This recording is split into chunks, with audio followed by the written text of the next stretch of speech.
Sobat, benarkah program makan bergizi gratis tidak boleh dibiayai dari anggaran pendidikan? Berdasarkan putusan Mahkamah Konstitusi nomor 40 garing PUU strip 24 Romawi garing 2026 yang baru saja diucapkan pada 30 Juli lalu. Sebagian pihak mengakui putusan MK ini dianggap sebagai pembenaran atas pandangan yang menganggap program MBG mengandung banyak masalah, bukan hanya dari sisi tata kelolanya, tapi juga dari sisi sumber pendanaannya. Namun di sisi lain, putusan MK ini juga masih menyisakan pertanyaan, termasuk pertanyaan apakah benar program MBG ini tidak boleh dibiayai dari anggaran pendidikan, atau bagaimana?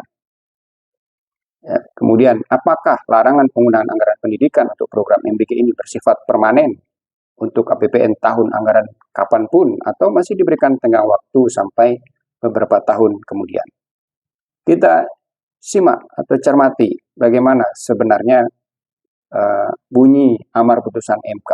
Ya, salah satu di antaranya menyatakan bahwa penjelasan pasal 22 ayat 3 Undang-Undang Nomor 17 tahun 2025 tentang APBN tahun 2026 tidak bertentangan dengan Undang-Undang Dasar 1945 dan memiliki kekuatan hukum mengikat secara bersyarat sepanjang dimaknai hanya berlaku untuk APBN tahun anggaran 2026. Sehingga untuk APBN tahun-tahun berikutnya, anggaran program makan bergizi yang bukan merupakan komponen utama pendidikan dipisah atau tidak menjadi bagian dari anggaran operasional penyelenggaraan pendidikan ya untuk APBN tahun-tahun berikutnya.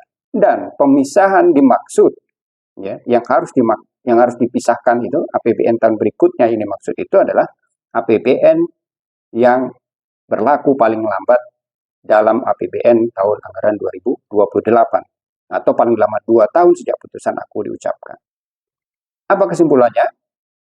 Bunyi amar putusan MK ini sebenarnya pertama ya, menyatakan bahwa penggunaan anggaran pendidikan dalam APBN tahun 2026 untuk membiayai program MBG tidak ada masalah alias tidak melanggar konstitusi. Yang kedua, penggunaan anggaran pendidikan dalam APBN untuk membiayai program MBG masih diperbolehkan untuk 2 tahun lagi alias sampai tahun 2028. Dan yang ketiga, larangan penggunaan anggaran pendidikan dalam APBN untuk membiayai program MBG hanya berlaku terhitung sejak tahun 2029. Jadi sampai tahun 2028 tidak ada masalah program MBG dibiayai dari anggaran pendidikan. Dengan lain perkataan, putusan MK ini sebenarnya membolehkan, ya, bukan tidak membolehkan program MBG biaya dari anggaran pendidikan dengan syarat hanya berlaku untuk jangka waktu 3 tahun saja alias sampai tahun 2028. Demikian, semoga semakin dicerahkan. Terima kasih. Wassalamualaikum warahmatullahi wabarakatuh.